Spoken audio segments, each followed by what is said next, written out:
I'm thrilled to see her resume. She is Assistant Director of Research at Medical Devices Development Center at NUST.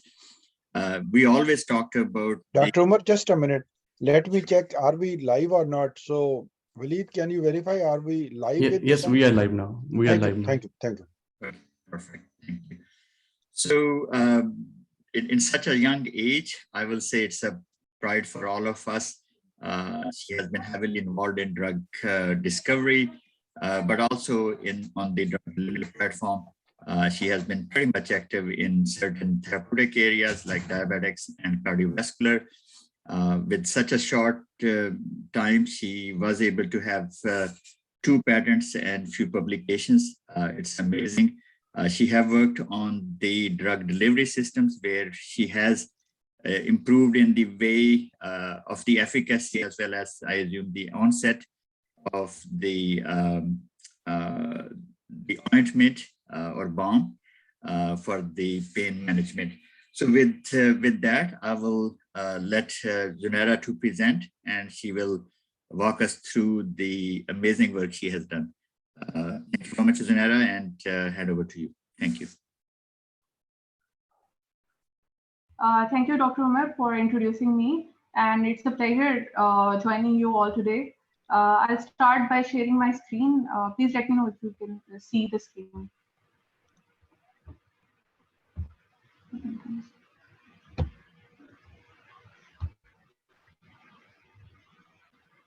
Okay.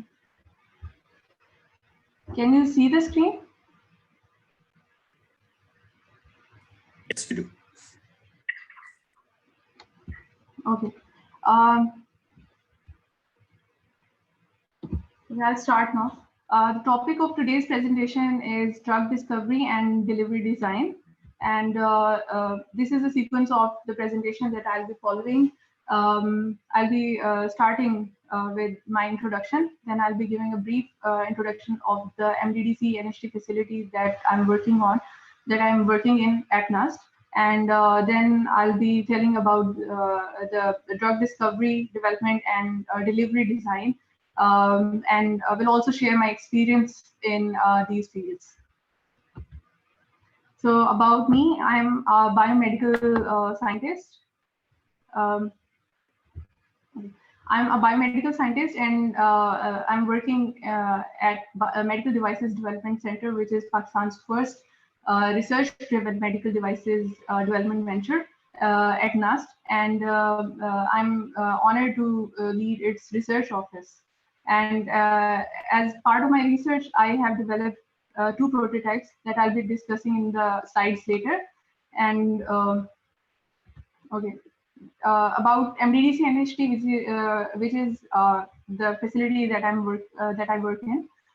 It consists of 2 major divisions. One is Medical Devices Development Center. The Medical Devices Development Center is basically a national center of excellence that was developed in 2017 for the development of high quality, cost-effective indigenous medical devices. And it was this initiative was taken by the government of Pakistan after a scandal emerged, which highlighted the implantation of expired imported stents in Pakistani patients and who got expired.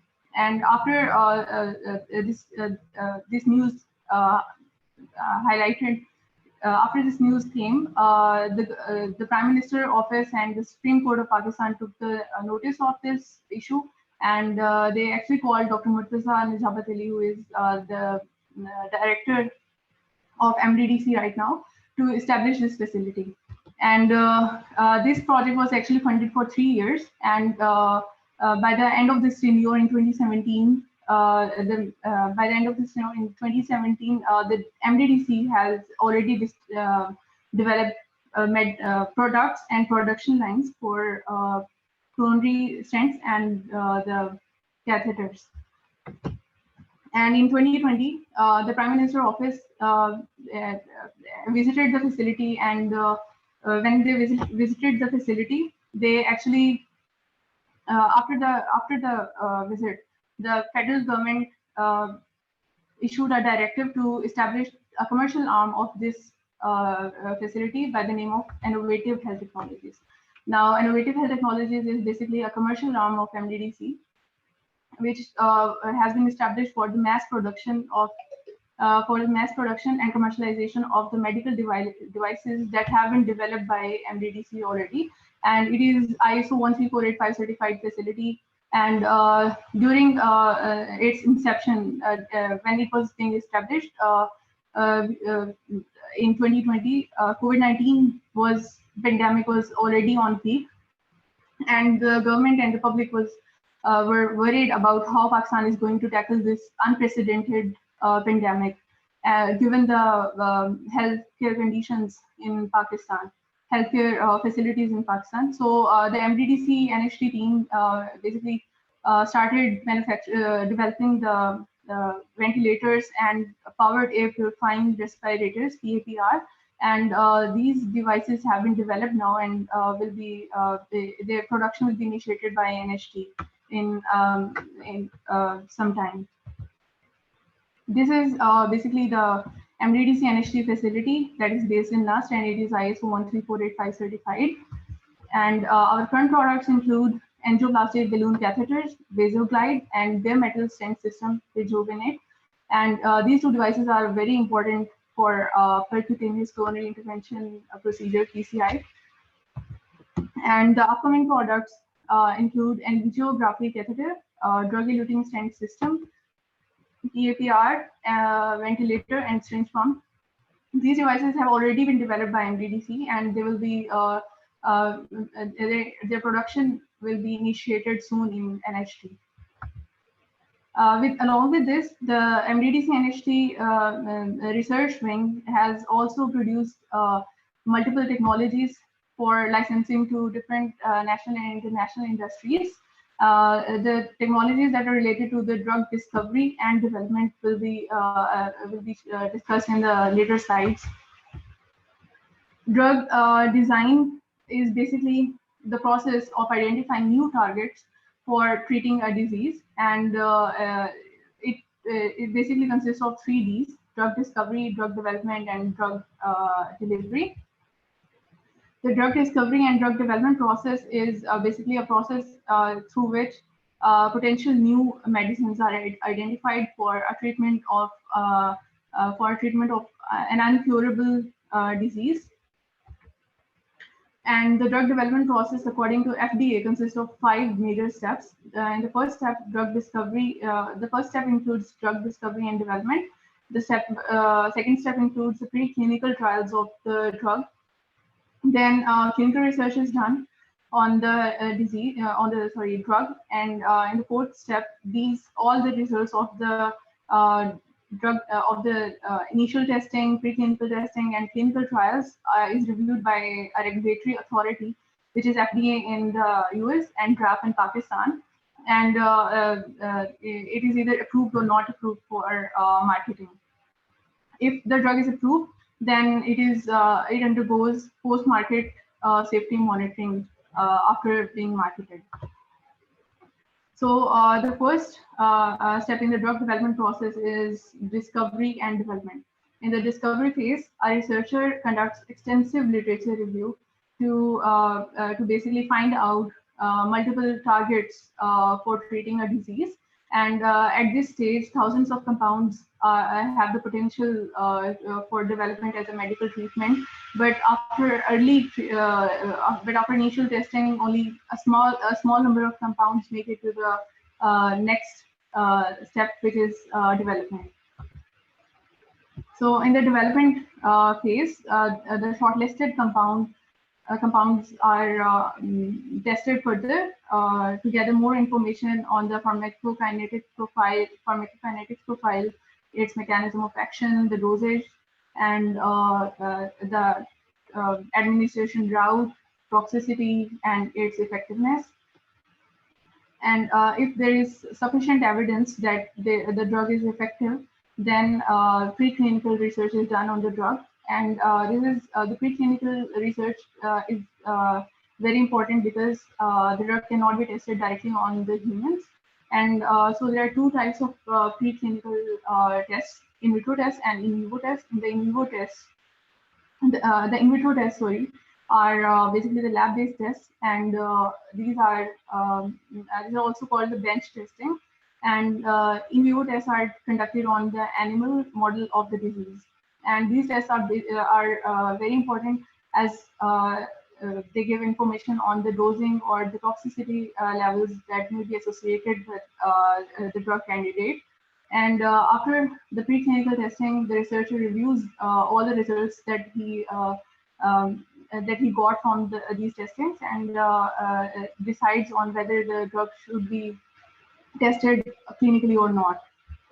So if the next step is clinical research, and if the drug has proven effective and safe in the preclinical tests, then the clinical research is conducted. And before conducting the clinical trials, the researcher decides the exclusion criteria, inclusion criteria, sample size, duration of the trial, and how what tests will be done and how the data will be analyzed. So the clinical trials are basically consist of 4 phases. In the first phase, there are limited number of volunteers, about 20 to 80 participants, and these phases are done. These phases done to evaluate the safety of the treatment, and the success rate of this phase is about 70%. In the second phase, there are about 100 to 300 patients, which are volunteers, and this clinical trial is done to evaluate the efficacy of the drug, and the success rate is 33%. In phase 3 trials, about 1,000 to 3,000 participants participate, and this is done to further evaluate the safety, efficacy, and to find out the dosing that should be given to the patients. And the success rate is 25 to 30%.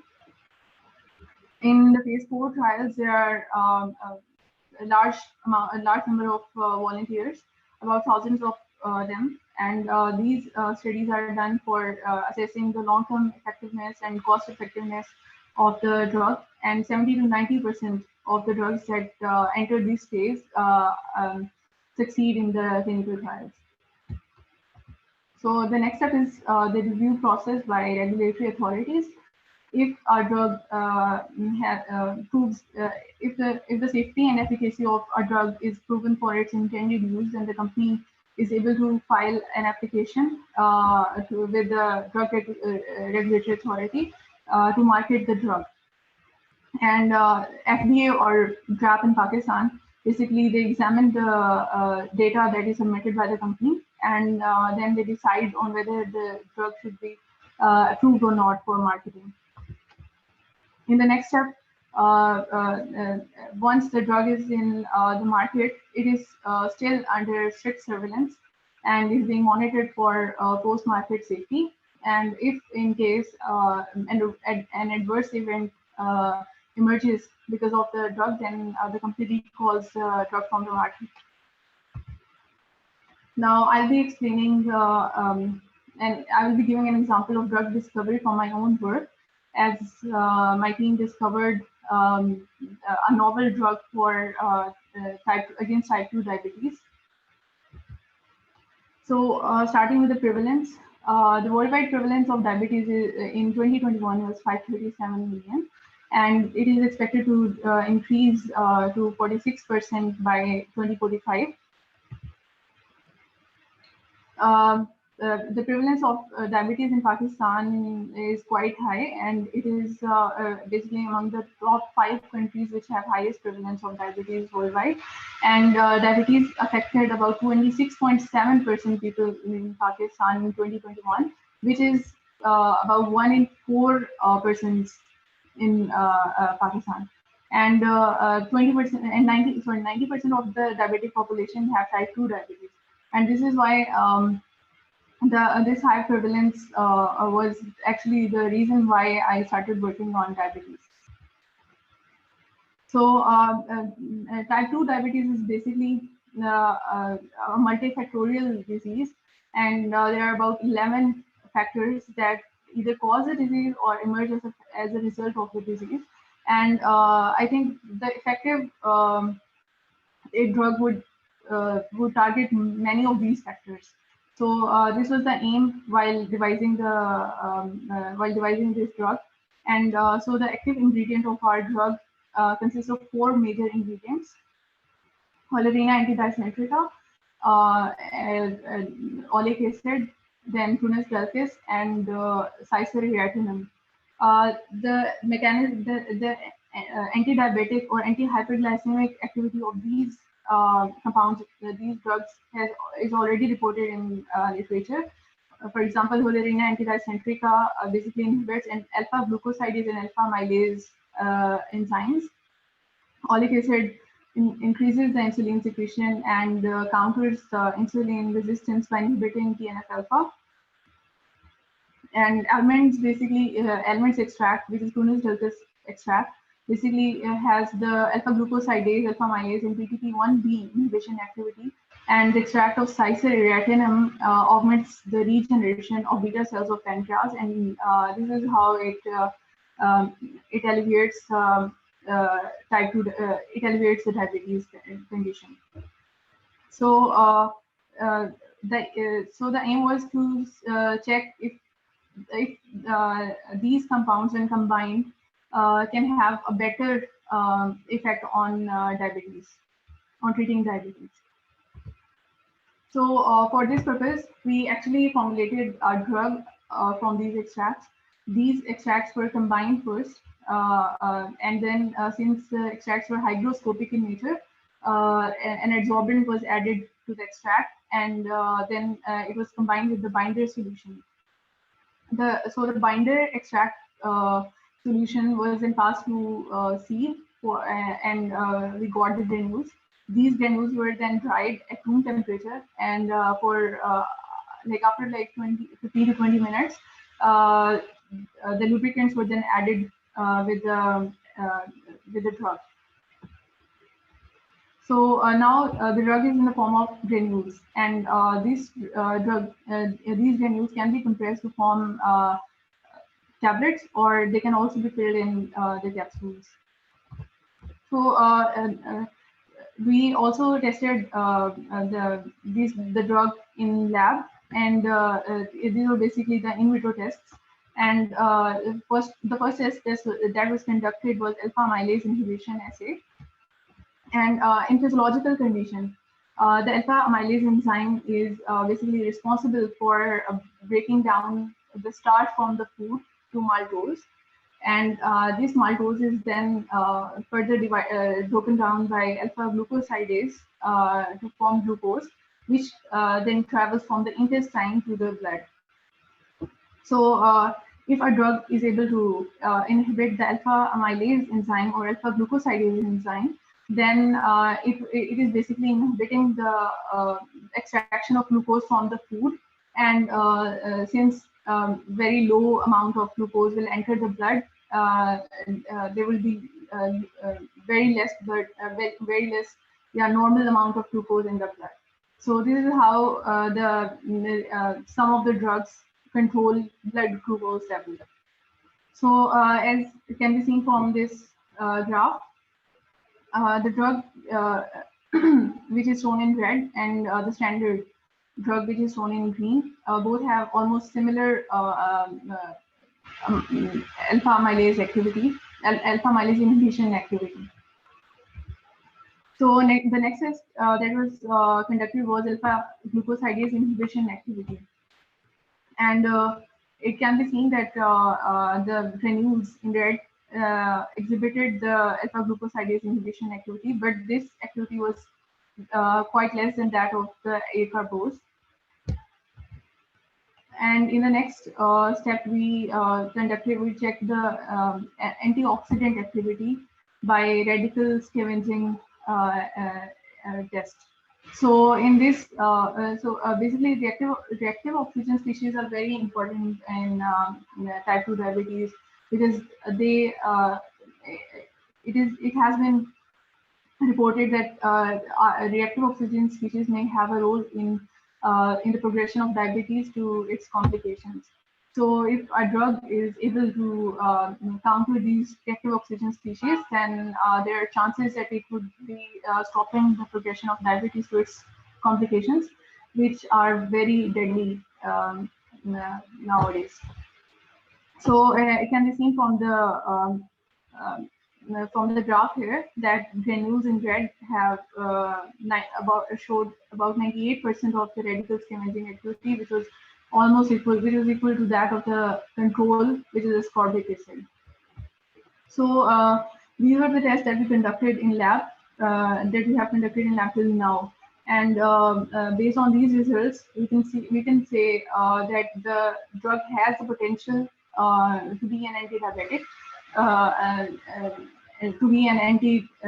drug, but further testing is required. So in the drug development process, we have completed the step 1, but from the step 2, we have completed the in vitro experiments, but in vivo trials are still undergoing, and after successfully in vivo trials, we can move to the clinical research. So the next thing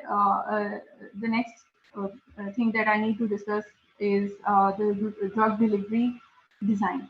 Our drug delivery system is basically defined as a formulation or a device that is designed to enable a therapeutic substance or a drug to selectively reach its site of action and without reaching the non-targeted cells, the cells that do not need the drug.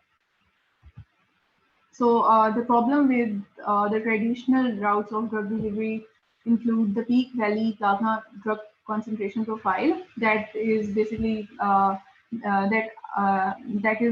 because of the oral drug administration, and it results from the irregular drug release. And the second problem is the first pass metabolism, which results in the suboptimal efficacy of the drug. And there is also distribution of the drug to the unwanted tissues of the body, and it may also lead to the adverse effects. So to combat these issues, novel drug delivery systems have been designed in the past few decades, and in the oral drug delivery systems, there are 3 major novel drug delivery systems that have emerged. One is the continuous release system, and so it includes the release of drug for a prolonged period of time along the entire length of GID. And basically, these are not the immediate release drugs; these are the sustained release tablet formulations that are in the market. So the second one is the delayed transit and continuous release systems. These are basically the gastro-retentive delivery systems, and through the floating drug delivery system. In this drug delivery system, there is basically some drug delivery vesicles that keep floating on inside the stomach or inside the intestine, and so they have a longer time in the stay time in the GID. The next is the mucoadhesive drug delivery system. In the mucoadhesive, these are basically the chitosan-based drug delivery systems, and the drug delivery vehicle attaches to the mucus of the GID, and so in this way, the transit is delayed inside the GID, and the drug is released from the system continuously for a longer time. Next is delayed release system, which is basically in the form of colon-specific drug delivery systems. So for the oral drug delivery systems, hydrogels have played a major role. There are some drugs that have been coated with the hydrogel membrane, and the drug diffuses from the pore through the hydrogel membrane into the GID, and from there it enters the blood. And in another form of drugs where hydrogel is used is the are the hydrogen matrices in which the drug has been dispersed, and the dispersed drug basically diffuses from the matrix throughout its chain in the GID. So next is the transdermal drug delivery systems. Transdermal drug delivery systems are the delivery systems. So we deliver the drug through the skin to the blood, and they can be enhanced by two methods. One is the active enhancement method, and the other is the passive enhancement method. In the active enhancement method, there is the use of some physical method, for example, electric methods, mechanical methods, and ultrasound, laser irradiation, etc. And in the passive enhancement, basically chemical enhancers are used to modify the stratum corneum, and the formulations or drugs are optimized using patch technology, or they are reformed. The formulations are reformed in into gels, etc. There are also drug delivery vehicles that are delivered via transdermal drug delivery system. These include liposomes, nanoparticles, and microemulsions, etc. So the example of active enhancement is transdermal iontophoresis, and in this basically drug is used in the form of an ion, and there are two electrodes, one which is placed with the drug, and the other is to facilitate the current. So once electricity is applied to the system, the drug moves from the reservoir through the skin and through the blood to the other side of the electrode. And so in this way, the drug is delivered to the body.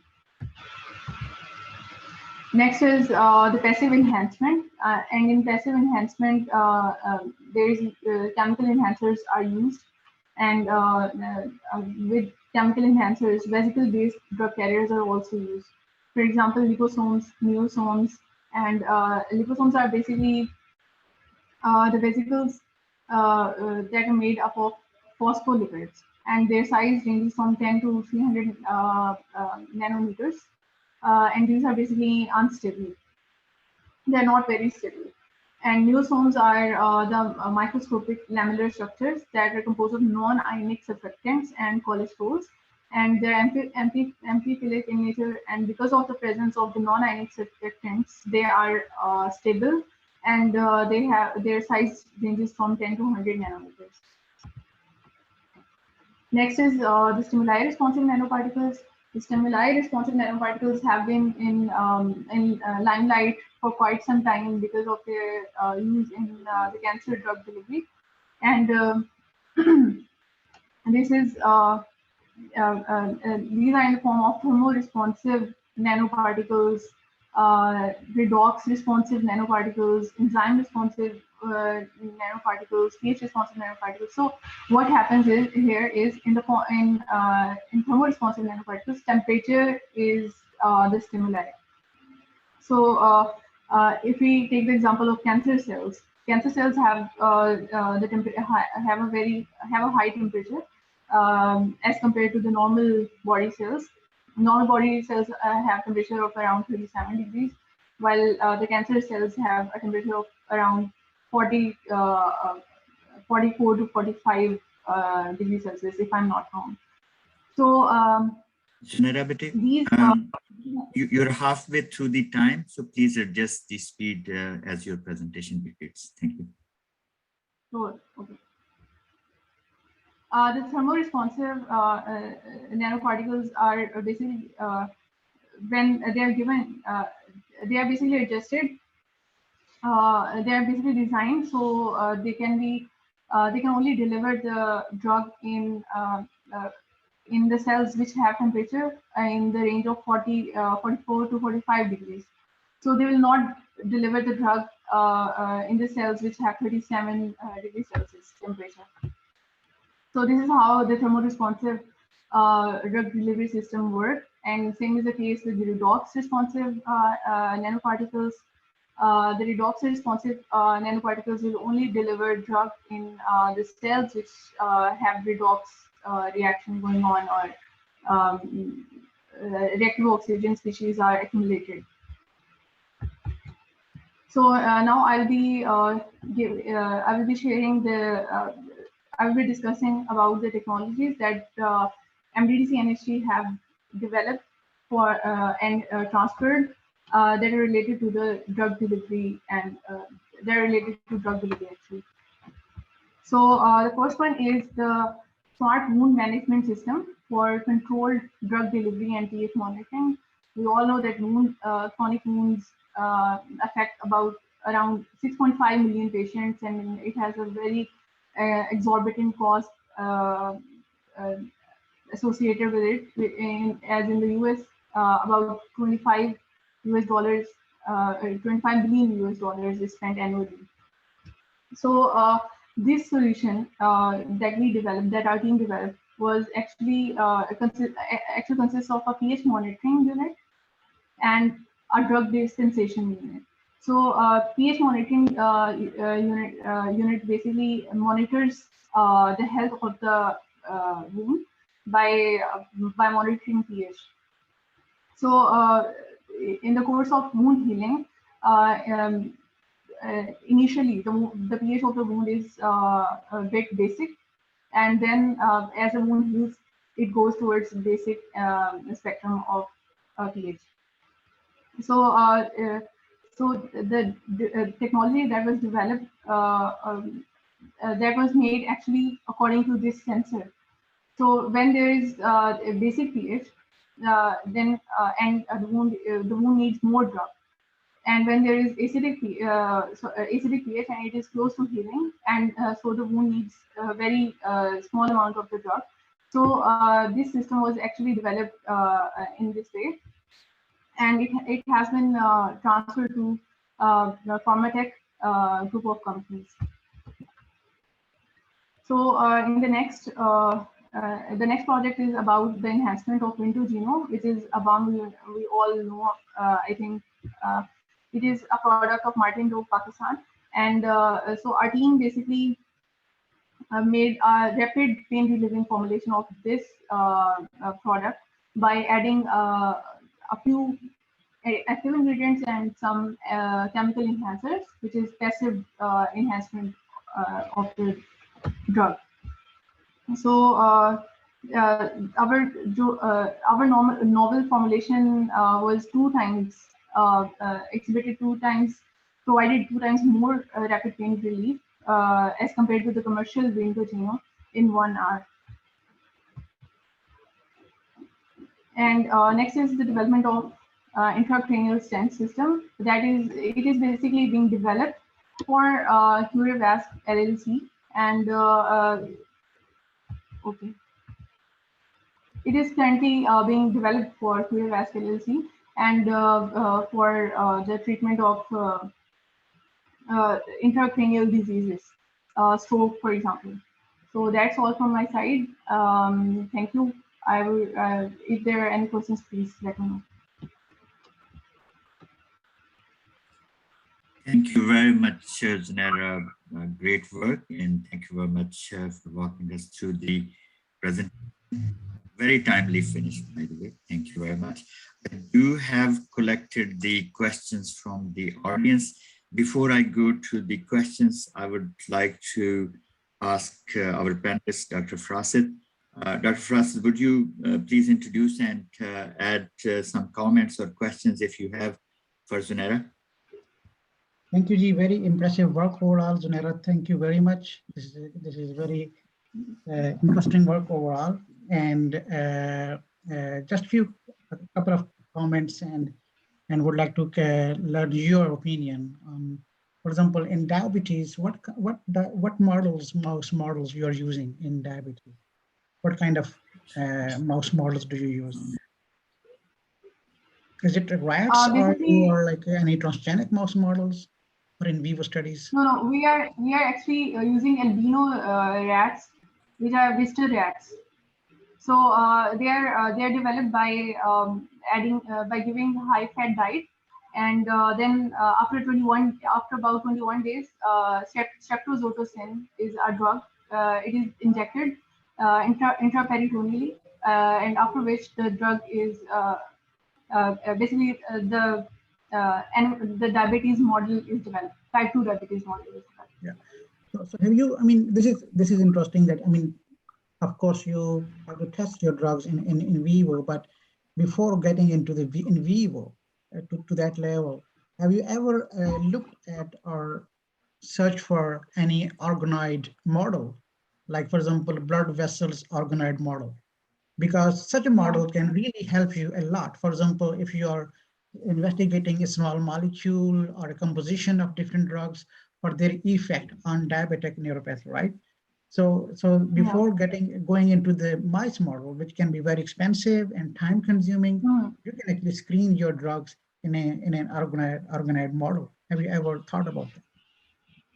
Yeah, that's very important actually, and it's really good. But the only problem we have is the limited resources that we have in Pakistan.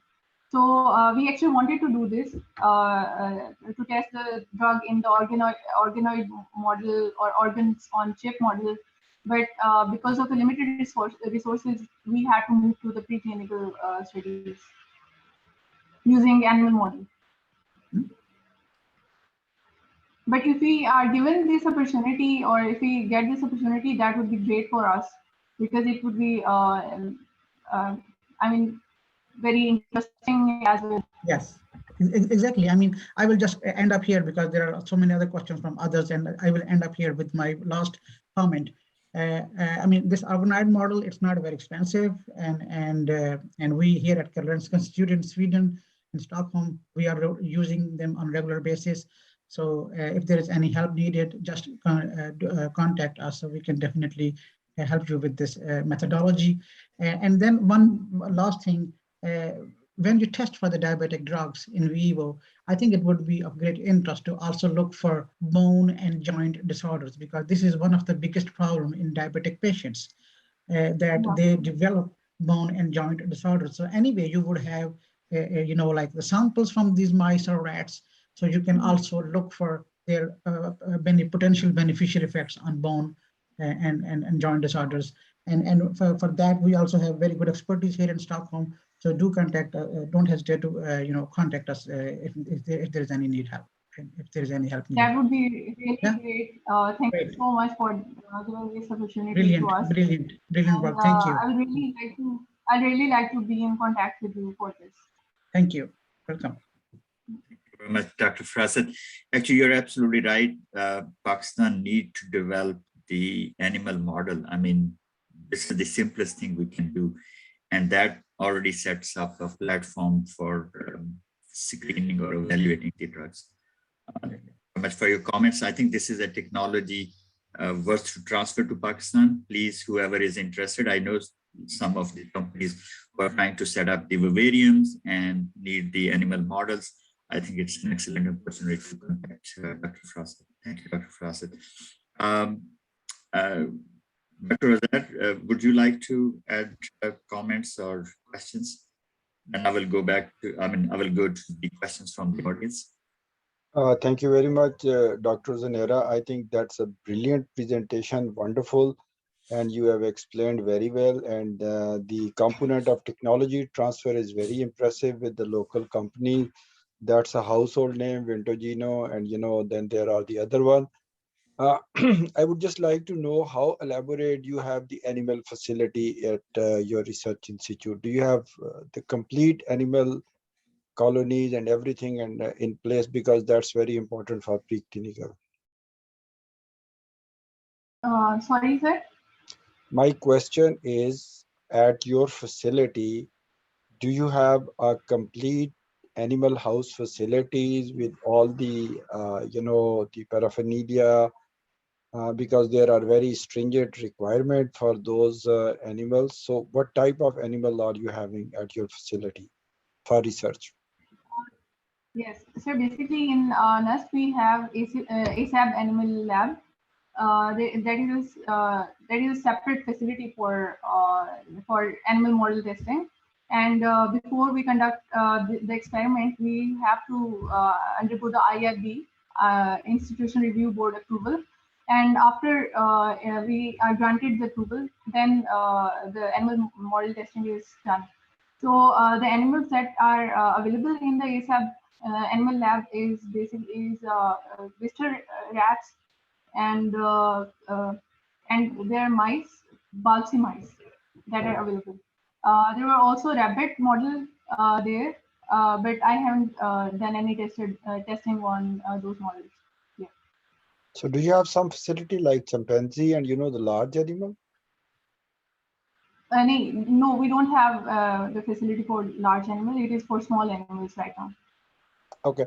My next question is also related because you are working on drug delivery system to diabetes, and you mentioned about the chronic wound management, and we know that the chronic wound, they are part and parcel of the long-term complication of diabetes.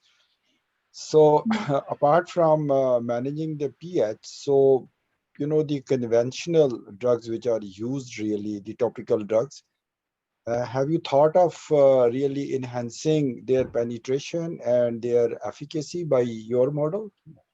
Is there any plan, or do you have something?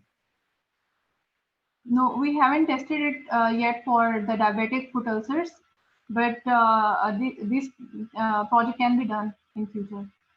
Okay. Thank you Since very we much. are already working on wounds and diabetes, and also we are also working on the pain management, then we can also work on this in future. Thank you for that. I think underlying principle, Zunaira, is the same. So that's what Dr. Rosaire was alluding to.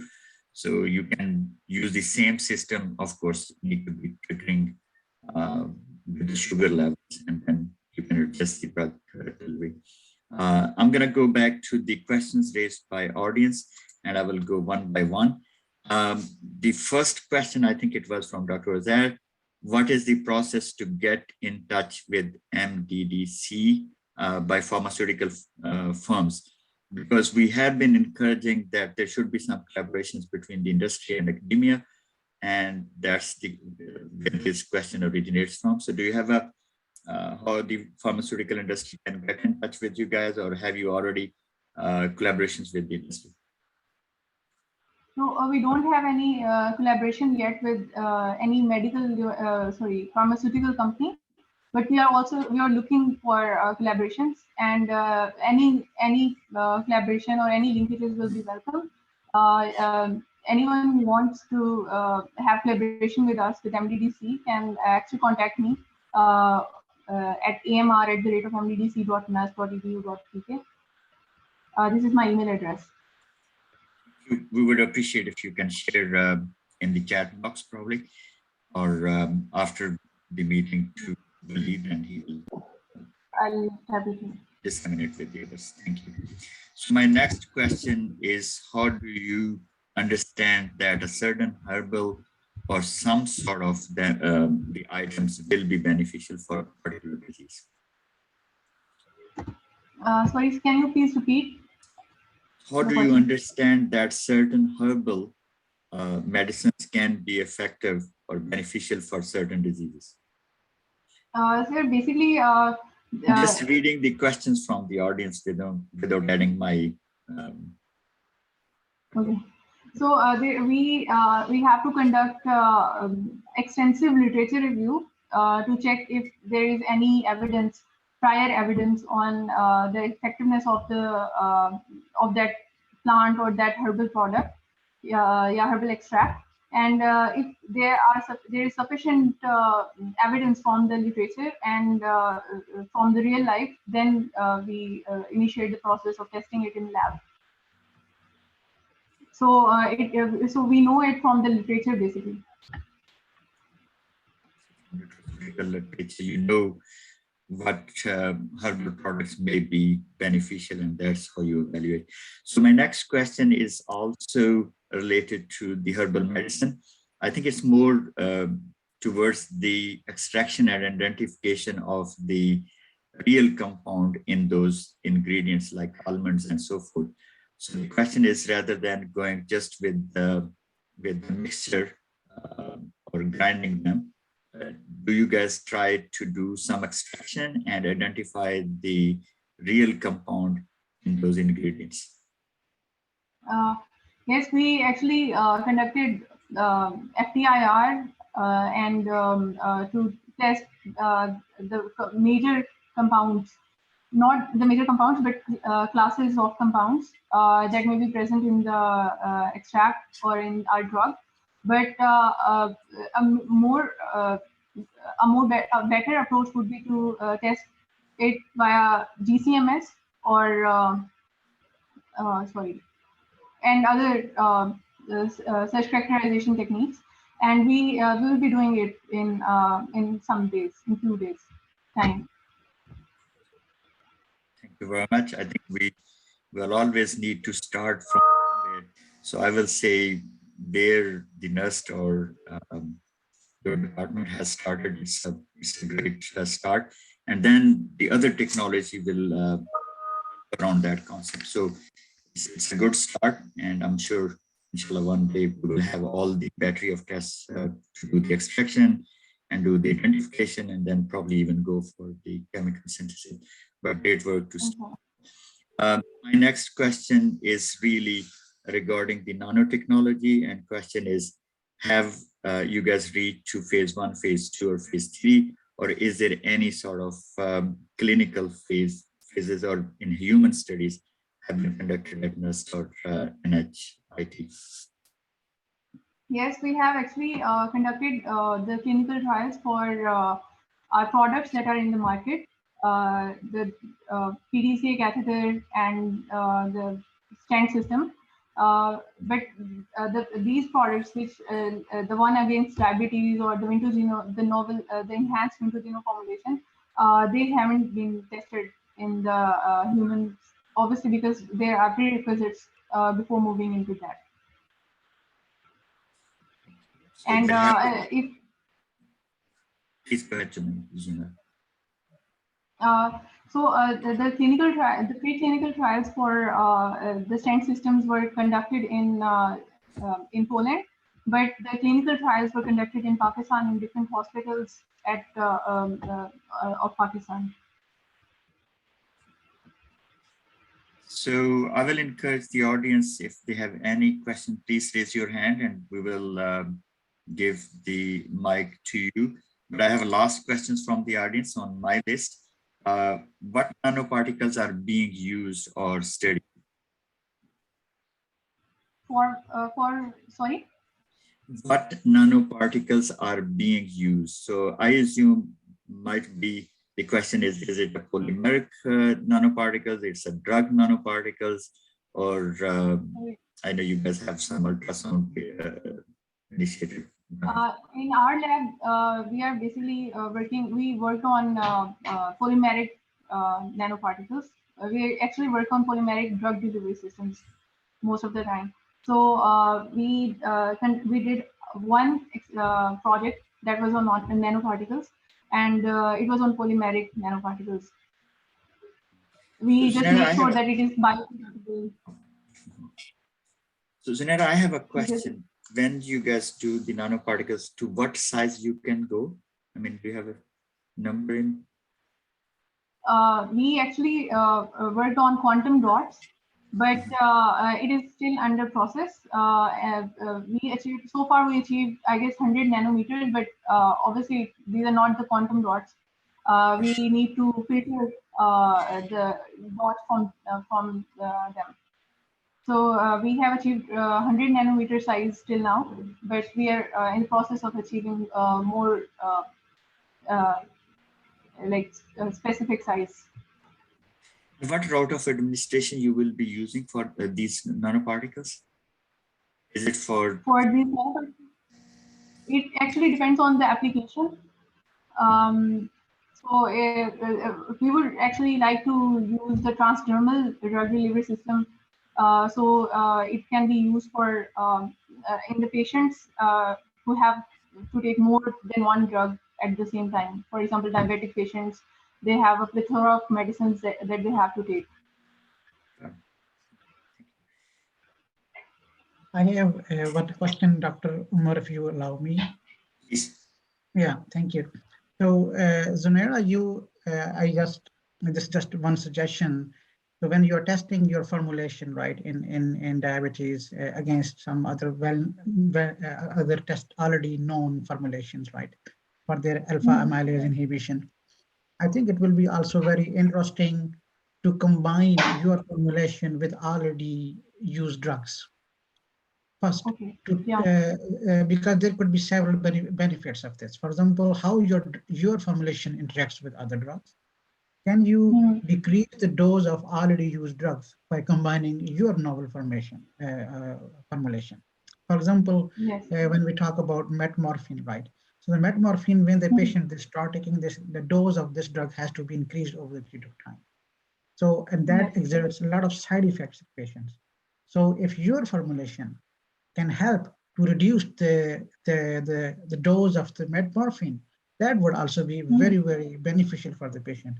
So please do think on these lines as well, because you have such a wonderful research ongoing. And I think this can also be the one extra group that you can always add in your ongoing studies. That's really great suggestion and insight. And we never thought of it like this. And we will make sure to add another group in the next few experiments that we have. I think Dr. Umar can be more helpful in this because he's expert in these things and in these areas, and he can give very good suggestions more on this. So I think the pH, so to speak, is your biomarker for the bones. And I think Dr. Fasit is alluding to any biomarker you can pick and then loop or have the feedback mechanism where the drug is delivered to the quantity needed, then the extra. The other thing which is very hard, I mean, I can continue talking, but I want to give the opportunity to the others. The non-opioid drugs. Sorry? Umar, there is a hand raised from Dr. Bilal Afzal, so he had like to directly ask a question. So we have opened his mic, please. So over to Dr. Please open the mic for Dr. Bilal. Hello, sir. Assalamualaikum. I am Dr. Bilal from Lahore. So, Madam Zunaira, Vinto is an excellent cream. It is an excellent formulation. बहुत अच्छी formulation है. ये मैंने खुद भी use किया है. Footballer भी use करते हैं. तो आप काइंडली इसकी इंग्रेडिएंट्स और इसकी फॉर्मुलेशन के बारे में डिटेल जरा बताएं. ये आपका प्रोडक्ट क्या है, ये आपने कैसे फॉर्मुलेट किया है और इसके इफेक्ट्स क्या हैं. इन्फ्लेमेशन, एंटी इन्फ्लेमेटरी है, एंटी एनाल्जेसिक है और ये क्या इफेक्ट्स इसके आते हैं विंटोजेनो के. It's a very useful drug bye Martin डाउ. Yes, basically ये Martin Doe is basically marketing it और ये product बहुत अच्छा है already, as we all have almost I think used it once in our lifetime. But अगर हम इसे दूसरे जो अभी commercially available बाकी जो drugs हैं या analgesic creams हैं, for example Voltol, अगर हम उसके साथ कंपेयर करते हैं इसे तो मतलब ये उतनी बेहतर नहीं है जिस तरह से वोल्ट्रॉल है. वोल्ट्रॉल मतलब I would like to give you an insight using NNT. NNT is the number needed to treat.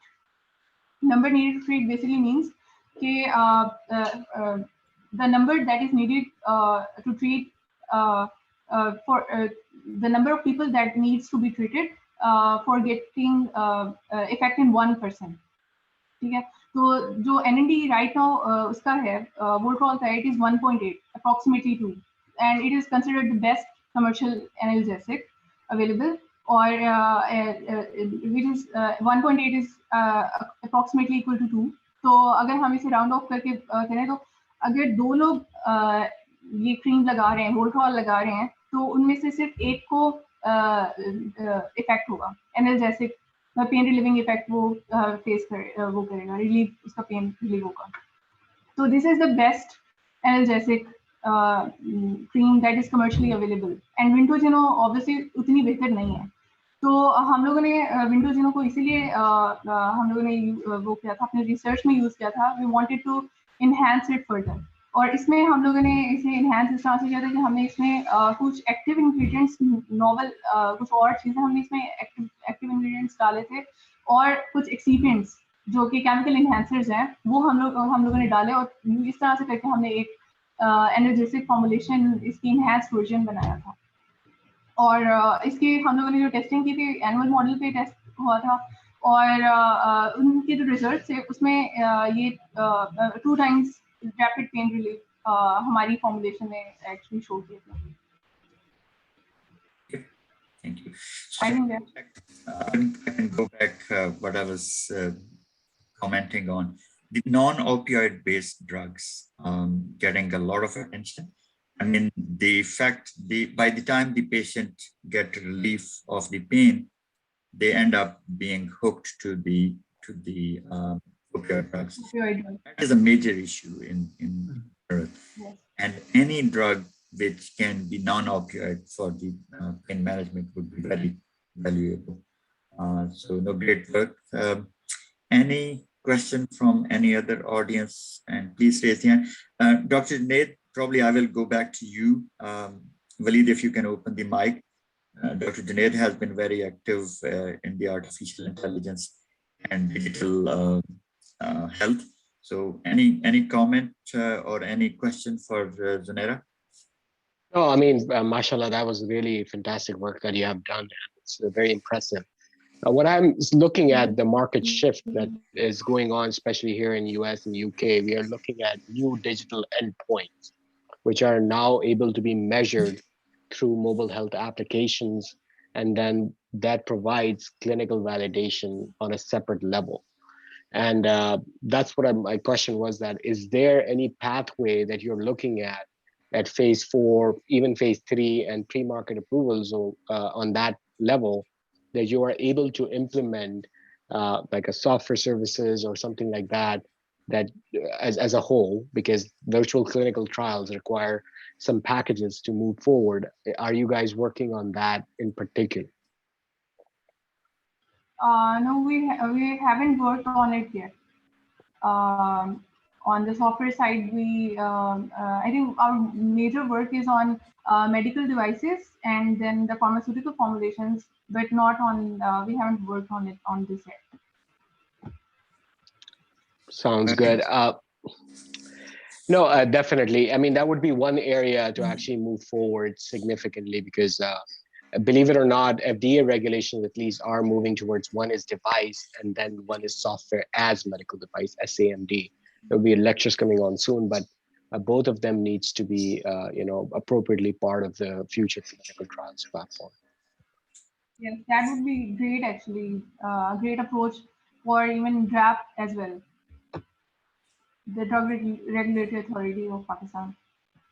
So very true, Dr. Junaid. There was none example from the FDA where they will approve any drug based on the biomarker data. So it was always the pharmacodynamics. But now they do have some validated biomarkers, so where if you can show that your drug will reduce or increase whatever would be the required biomarker, they will consider that. And I think that's an excellent point you're bringing. Now, how we can link those biomarkers to certain signals, and how we can develop the softwares around that. And all you need to do is have the measurement of that biomarker, trigger a signal, and then either deliver the disease or do the diagnostics of that disease. So those are extremely important points. We are right in time. I will say the wonderful presentation. If there is anybody has any question which we can address, please raise the hand, and otherwise we are going towards the closing. No. If no question, I will say thank you everybody for participating, and thanks Zunaira for wonderful presentation and your time. Dr. Frasit, thank you very much for attending. Uzair bhai, do you want to say a few closing remarks?